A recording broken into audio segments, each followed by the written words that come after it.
ओम शांति।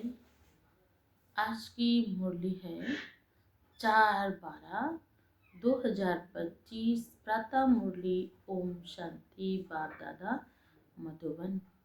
मीठे बाबा की मधुर महावाक्य। बाबा ने कहा, मीठे बच्चे, तुम्हें अभी बाप द्वारा दिव्य दृष्टि मिली है।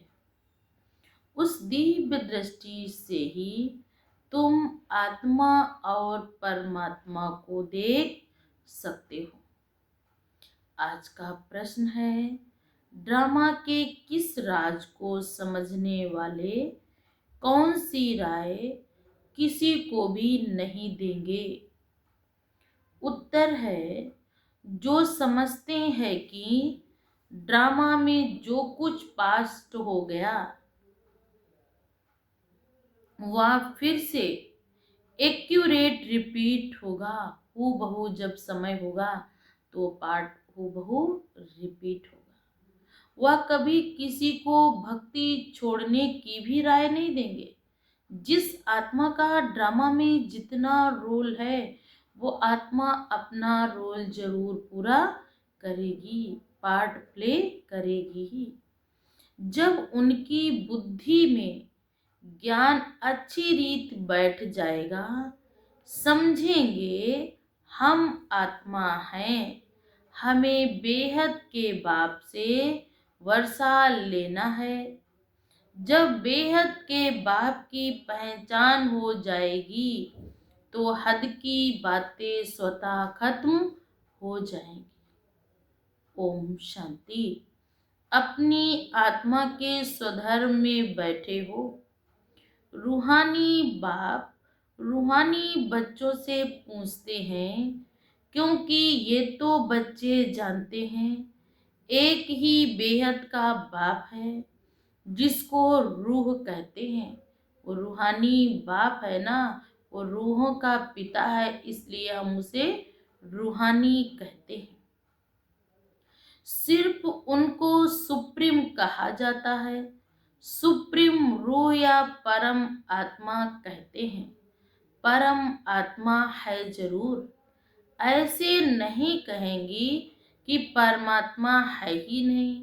परम आत्मा माना परमात्मा, वो परम आत्मा श्रेष्ठ है, तो बाबा ने कहा वो परमात्मा है।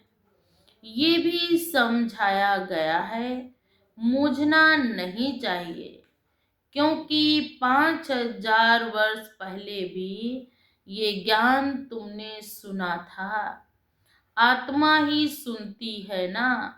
आत्मा बहुत छोटी सूक्ष्म बिंदु है। इतना है जो इन आंखों से देखा नहीं जाता।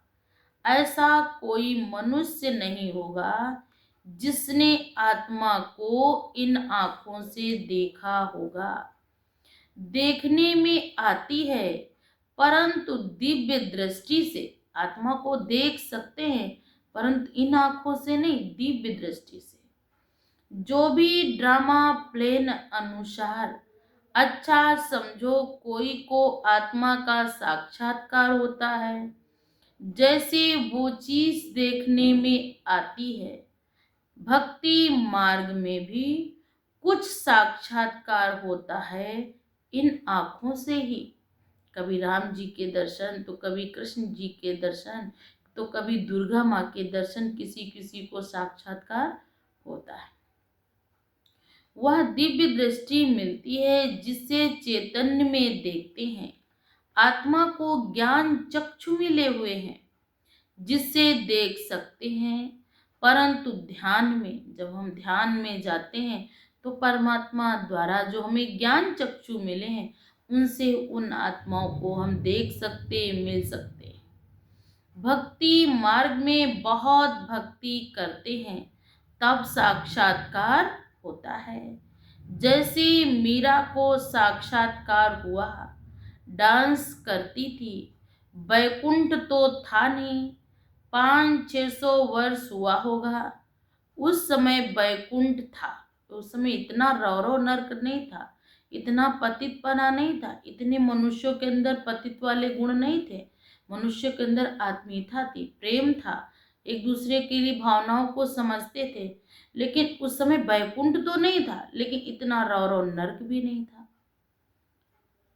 जो पास्ट हो गया वह अब दिव्य दृष्टि से देखा जाता है। जब बहुत भक्ति करते करते एकदम भक्तिमय हो जाते हैं, तब दीदार होता है। परंतु उनसे मुक्ति नहीं मिलती। मुक्ति, जीवन मुक्ति का रास्ता भक्ति से बिल्कुल न्यारा है। भारत में कितने ढेर मंदिर हैं।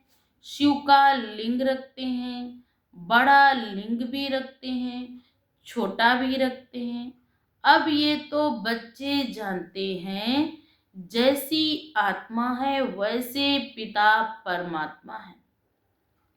साइज सबका एक ही है, जैसे बाप बच्चे वैसे। आत्माएं सब भाई भाई हैं। आत्मा इस शरीर में आती हैं पार्ट बजाने। ये समझने की बातें हैं।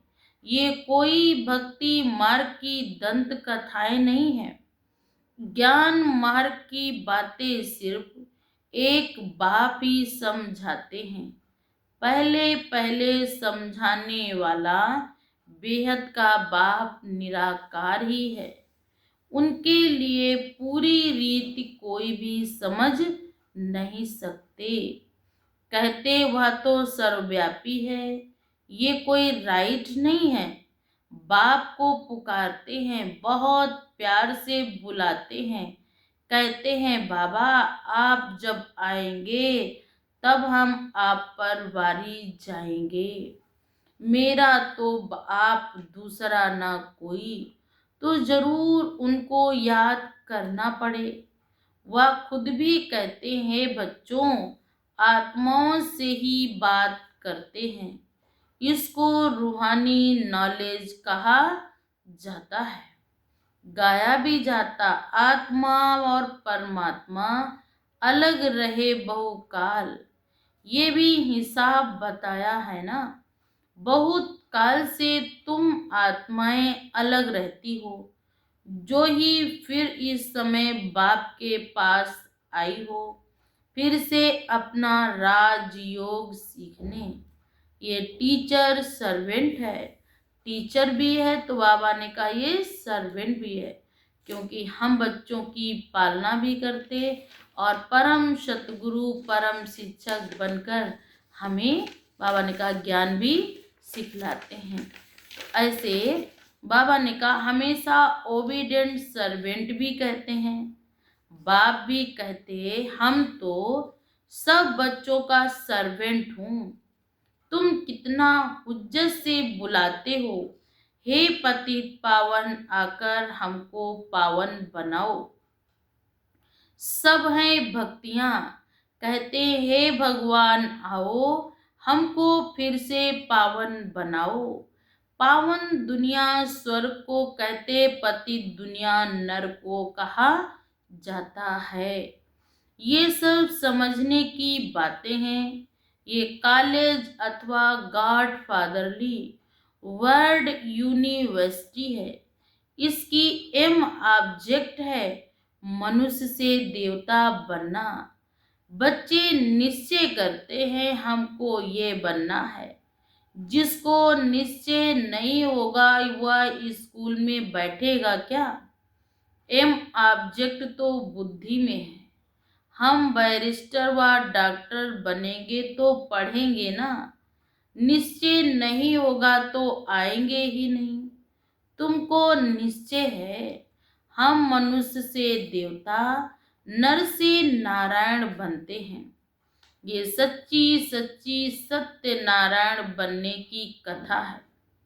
वास्तव में ये है पढ़ाई। परंतु इनको कथा क्यों कहते हैं?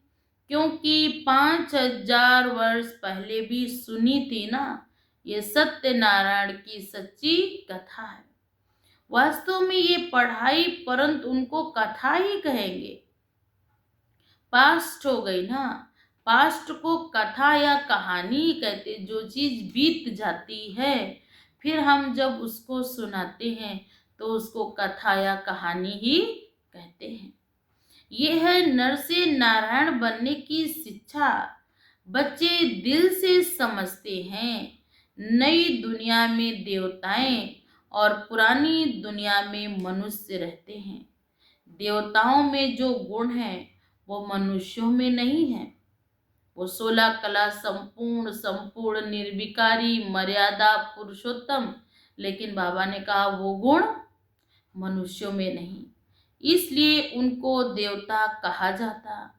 मनुष्य देवताओं के आगे नमन करते हैं। आप सर्वगुण संपन्न हो, फिर अपने को कहते हम नीच हैं। मनुष्य कहते हैं देवताओं को तो नहीं कहेंगे। देवताएं तो थे सतयुग में, कलयुग में तो हो न सके, परंतु आजकल तो सबको श्री श्री ही कह देते।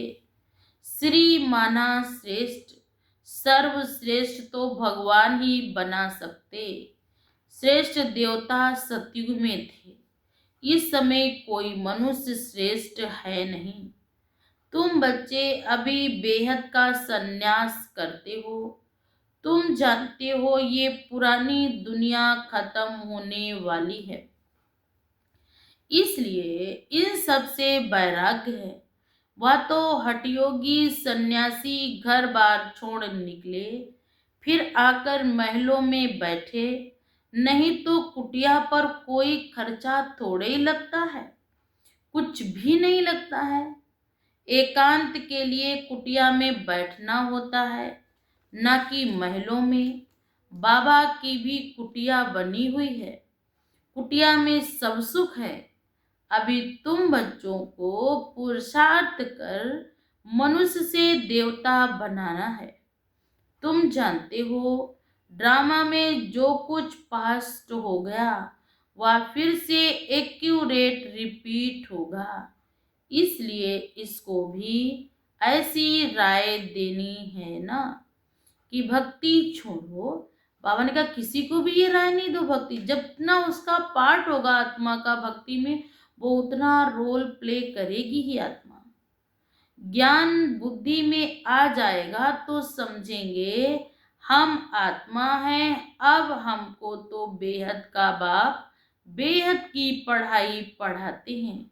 बेहद के बाप की जब पहचान होती है तो फिर हद की बातें खत्म हो जाती हैं। बाप कहते ग्रस्त व्यवहार में रहते, सिर्फ बुद्धि का योग बाप से लगाना है। शरीर निर्वाह के लिए कर्म भी करना है। जैसे भक्ति में भी कोई कोई बहुत नौदा भक्ति करते हैं, नियम से रोज जाकर दर्शन करते हैं। देनधारियों के पास जाना वह सब है जिस्मानी यात्रा। भक्ति मार्ग में कितने धक्के खाने पड़ते हैं, यहाँ कुछ भी धक्का नहीं खाना है। आते हैं तो समझाने के लिए बिठाया जाता है, बाकी याद के लिए कोई एक जगह बैठ नहीं जाना। भक्ति मार्ग में कोई कोई श्री कृष्ण का भक्त होता है तो ऐसे ही नहीं चलते फिरते श्री कृष्ण को याद नहीं कर सकते। लेकिन जो पढ़े लिखे मनुष्य होते हैं कहते हैं श्री कृष्ण का चित्र घर में रखा है, फिर तुम मंदिरों में क्यों जाते हो? श्री कृष्ण के चित्रों की पूजा तुम कहाँ भी करो, अच्छा चित्र ना रखो, याद करते रहो। एक बार चीज देखी फिर वह याद रहती है ना। तुमको भी यही कहते हैं, शिव बाबा को तुम घर बैठे याद नहीं कर सकते हो। ये तो है नई बात।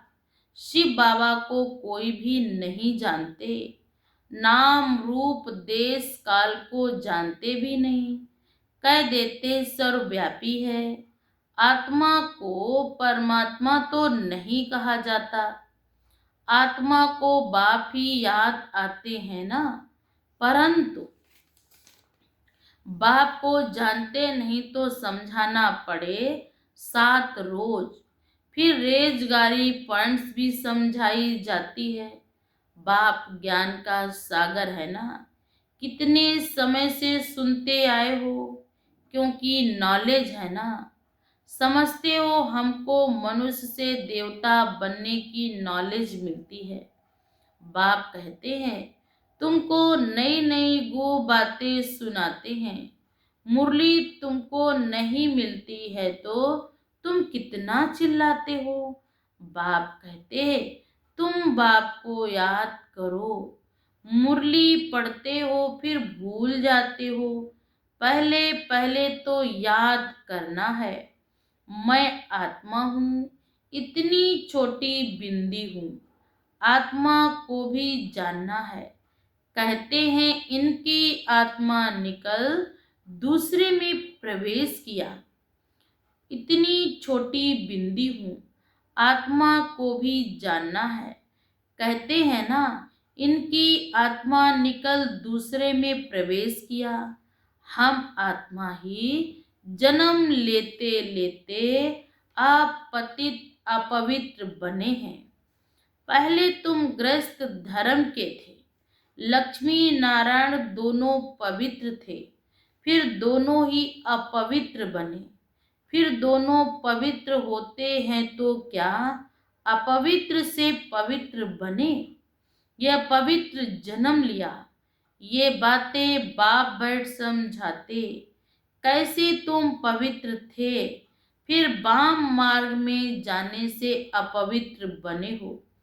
पुजारी को अपवित्र, पूज्य को पवित्र कहेंगे ना। सारे वर्ल्ड की हिस्ट्री जागृति तुम्हारी बुद्धि में है। कौन कौन राज्य करते थे, कैसे उन्हों को राज्य मिला, ये तुम जानते हो और कोई नहीं जानता। तुम्हारे पास भी आगे ये नॉलेज रचता और रचना के आदि मध्य अंत को नहीं थी। गोया नास्तिक थे, नहीं जानते थे। नास्तिक बनने से कितना दुखी बन जाते हैं। अब तुम यहाँ आए हो ये देवी देवता बनने, वहाँ कितने सुख होंगे। दैवी गुण भी यही धारण करने हैं। प्रजापिता ब्रह्मा की औलाद है ना, तो भाई बहन ठहरे ना। क्रिमिनल दृष्टि नहीं जानी चाहिए, इसमें है मेहनत। आंखें बड़ी क्रिमिनल हैं, सब अंगों से क्रिमिनल हैं आंखें। आधा कल्प क्रिमिनल हैं, आधा कल्प सिविल रहती हैं। सतयुग में क्रिमिनल नहीं रहेंगी, वहां पर आंखें हमारी सिविल होंगी, सुखदाई होंगी, पावन होंगी। आंखें क्रिमिनल हैं तो असुर कहलाते हैं। बाप खुद कहते हैं मैं पति दुनिया में आता हूँ। जो पतित बने हैं उनको ही पावन बनना है। मनुष्य तो कहते हैं अपने को आत्मा अर्थात भगवान कहलाने लगते। झाड़ में देखो एकदम तमो प्रधान दुनिया के अंत में खड़ा है, वही फिर तपस्या कर रहे हैं। सतयुग से लक्ष्मी नारायण की डिनाइस्टी चलती है। संबत भी इन लक्ष्मी नारायण से गिना जाएगा। इसलिए बाबा कहते लक्ष्मी नारायण का राज्य दिखाते हो तो लिखो। 1250 वर्ष के बाद त्रेता। शास्त्रों में फिर लाखों वर्ष लिख दिए हैं। रात दिन का फर्क हो गया ना। ब्रह्मा की रात आधा कल्प, ब्रह्मा का दिन है आधा कल्प। ये बातें बाप ही समझाते हैं। फिर भी कहते मीठे बच्चे अपने को आत्मा समझो और बाप को याद करो। उनको याद करते करते तुम पावन बन जाएंगे। फिर अंतमति सोगति हो जाएगी। बाबा ऐसे नहीं कहते हैं यहाँ बैठ जाओ। सर्वे सेबुल बच्चों को तो बिठाएंगे नहीं। सेंटर्स म्यूजियम आदि खोलते रहते। कितनों को निमंत्रण बांटते हैं, आकर गॉडली वर्थ राइट विश्व की बादशाही लो।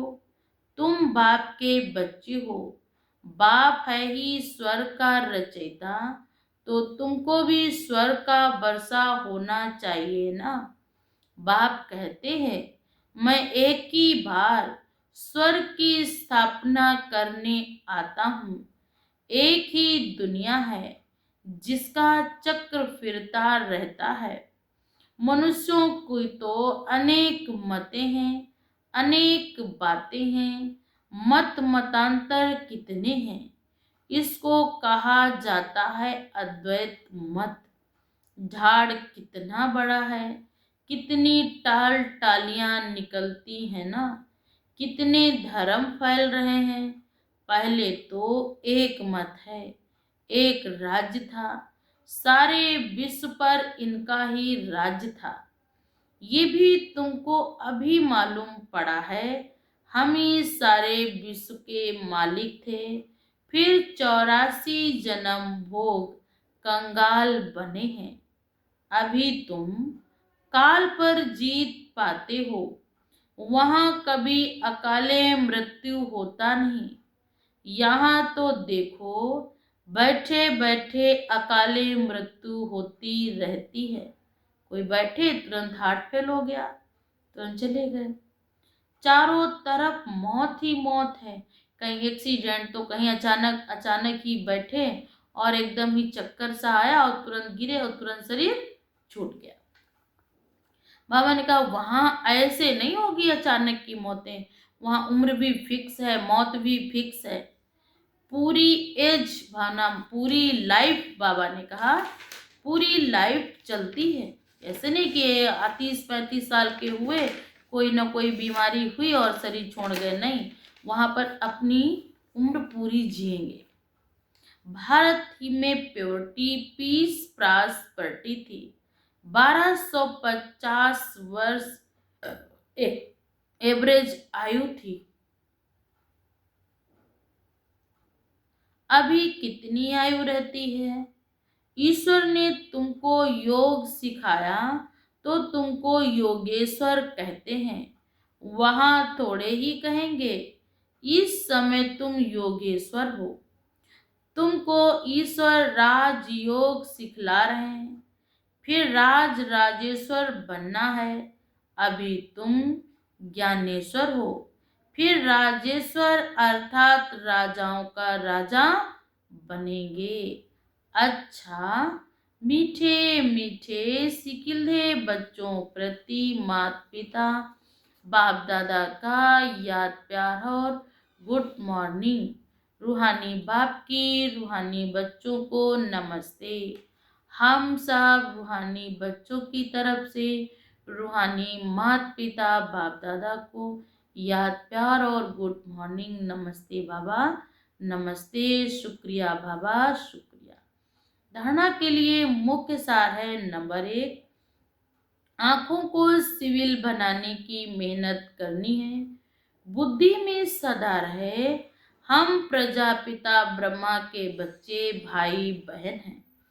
क्रिमिनल दृष्टि नहीं रख सकते हैं, कोई भी मेरी बुरी नजर नहीं होनी चाहिए। नंबर 2, शरीर निर्वाह अर्थ कर्म करते बुद्धि का योग एक बाप से लगाना है। हद की सब बातें छोड़ बेहद के बाप को याद करना है। बेहद का सन्यासी बनना है। आज का वरदान है, बाबा शब्द की स्मृति से कारण को निवारण में परिवर्तन करने वाले सदा अचल अडोल भव। आज का भावार्थ है, कोई भी परिस्थिति जो भी हलचल वाली हो, लेकिन बाबा कहा और अचल बने। जब परिस्थितियों के चिंतन में चले जाते हो तो मुश्किल का अनुभव होता है। अगर कारण के बजाय निवारण में चले जाओ तो कारण ही निवारण बन जाए। क्योंकि मास्टर सर्वशक्तिमान ब्राह्मणों के आगे परिस्थितियां चींटी समान भी नहीं है। बाबा ने कहा अगर आप इतने ऊंचे हो, परिस्थितियां तो दिखने में तो बड़ी हैं, लेकिन वो चींटी जैसी भी नहीं है। सिर्फ क्या हुआ, क्यों हुआ, ये सोचने के बजाय जो हुआ उसमें कल्याण भरा हुआ है, सेवा समाई हुई है। भल रूप सरकमस्टांस का हो, परिस्थितियों का हो, मुसीबतों का हो, लेकिन सेवा समाई है। क्या अनुभव करो, हर बात में कल्याण है, क्योंकि प्रभु ने जो कुछ भी मुझे दिया ये मेरे ही मेरे लायक है। जो मेरे पास है उसी में मुझे संतुष्ट रहना। जब मेरे अंदर उस चीज में सेटिस्फाई होंगे तो परिस्थिति परिस्थिति नहीं लगेगी, बल्कि वो मेरे लिए खेल लगे। जो हुआ उसमें कल्याण भरा हुआ है, सेवा समाई हुई है। भल रूप सरकमस्टांस का हो, लेकिन सेवा समाई हुई है। इस रूप से देखेंगे तो सदा अचल अडोल रहेंगे। आज का स्लोगन है, एक बाप के प्रभाव में रहने वाले किसी भी आत्मा के प्रभाव में आ नहीं सकते। जिसके साथ एक बाप दूसरा ना कोई। आज अब व्यक्ति सारे हैं, अब संपन्न व कर्मातीत बनने की धुन लगाओ। कर्मातीत स्थिति को प्राप्त करने के लिए सदा साक्षी बन कार्य करो। साक्षी अर्थात सदा न्यारी और प्यारी स्थिति में रह कर्म करने वाली अलौकिक आत्मा हूँ। अलौकिक अनुभूति करने वाली अलौकिक जीवन, श्रेष्ठ जीवन जीने वाली आत्मा हूँ। ये नशा रहे, कर्म करते यही अभ्यास बढ़ाते रहो तो कर्मातीत स्थिति को प्राप्त कर लेंगे। कि कर्म करते हुए भी हमें अलौकिक अनुभूति करानी है। अगर ये नशा रहेगा तो कर्म करते हुए भी हम कर्मातीत स्थिति को प्राप्त कर लेंगे। अच्छा, ओम शांति।